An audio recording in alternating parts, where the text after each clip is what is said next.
Bell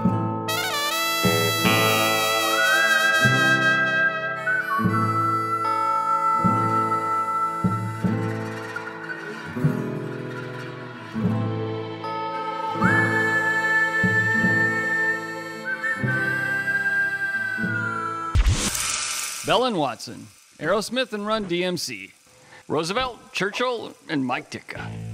Wait, that's not Ditka? Who's Stalin? Anyway, those collaborations have helped change the world, so we're out to do the same for the world of beer.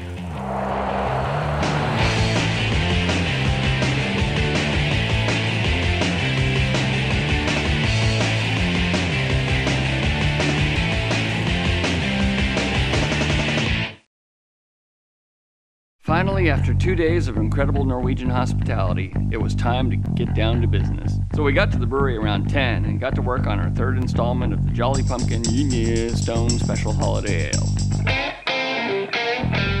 I even stopped twittering on my iPhone just long enough to get my hands dirty and lend a hand. I think I got something. Mackerel. Yeah, that's a hell of a mackerel. The brew day today is going really well. That's one of the things that I enjoy most, is seeing how other people do things, telling them how we do things, comparing notes, and learning something. Craft brewers are pretty much the same everywhere, which I think is really cool. It's absolutely wonderful. I mean, to me, this is what it's all about. It's great to cooperate and do things across geographic distances and cultures. And this is the third time, so it's a new experience every time. I love it. So, you know, that's part of the fun too, is seeing how these three very different beers turn out on very different systems. It's a different brewery, it's different water, there's different malt, also different yeast. And yeast has a huge impact on the flavor profile of the beer. We decided to use one ingredient from each of the three brewing areas. We used chestnuts in the mash, which add kind of a nice nutty character to the wort. Ron came up with the idea of throwing in some caraway, which goes with the rye malt that we use. White sage from Southern California, which is incredibly pungent, incredibly aromatic. And then the juniper berry, which is too. Have you eaten any? No. Go ahead. You bet. Wonderful. When you look at the beers that we brewed at Stone and the one that's coming from Jolly Pumpkin, I think the yeast is probably going to play the biggest role in the difference between the three beers. And I think that's going to have a pretty big impact on the final beer. And it's going to be fun to compare the three. After a long, hard morning of watching Steve, Mitch, and Chettle do all the work, save for my photo op contributions, I was, of course, starving. And Chettle's wife, Kathy, cooked the fish soup that was so good, even the fish who were cooked into it would have to say, you know, this is pretty damn good. After lunch, I found a comfortable position to take a little nap. When I woke up from my Norwegian power nap, I discovered Tore's son, Corey, checking out a Norwegian landmark known as Bolten. It's basically this big boulder that's been wedged between these two cliff faces, and one hell of a photo op. Even though I'd only seen a grainy JPEG on Wikipedia, I knew this had the potential to be the greatest twit pic ever. So while Mitch, Steve, and Chettle continued working on the beer, Corey and I started scheming a way to make it to this place before we had to leave Norway. Who cares if we have to get up at 1 a.m. and drive for 4 hours to get to the trailhead? There you go, Mitch. No, I don't think so.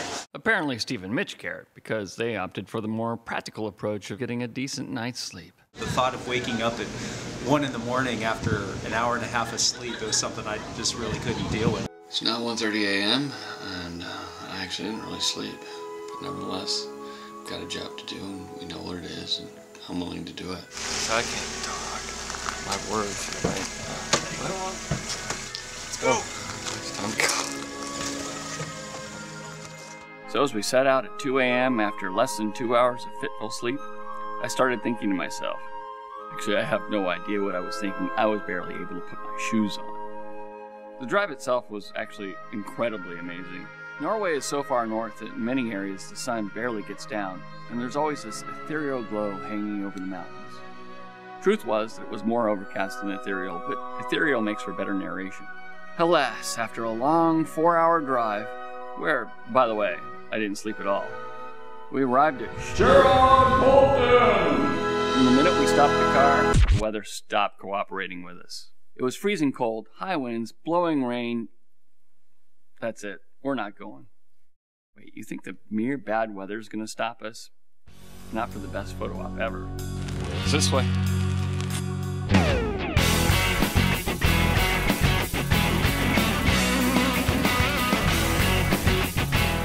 Whose idea was this? Yours. It was tough, but we successfully summited it. I think it's just around the corner there, just to... I think we're about 6th away, maybe. I'm sorry.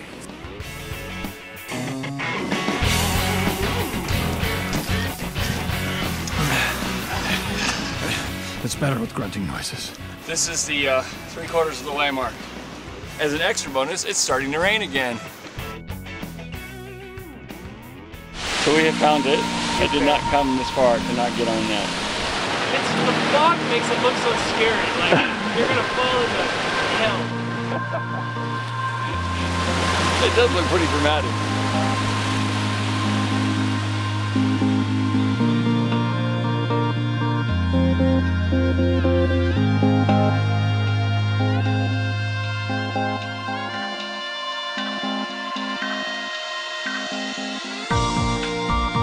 It was worth every second of that hike. It's one of the coolest things I've ever done. Certainly one of the coolest pictures I've ever taken. So far I've showed it to about 2,000 people. Worth it.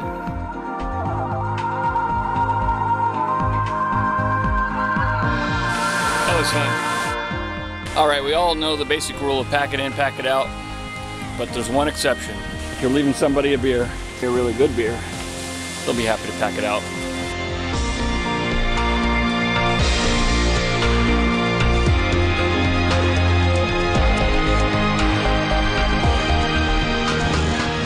I think the view is pretty good from the parking lot. I don't know why we just did that. After the hike, we took a ferry ride to Stavanger. I was just hoping that I could stay standing in the lake long enough to enjoy the ride. Apparently, that didn't work. That's what the film crew is for. Look at all this gorgeous footage.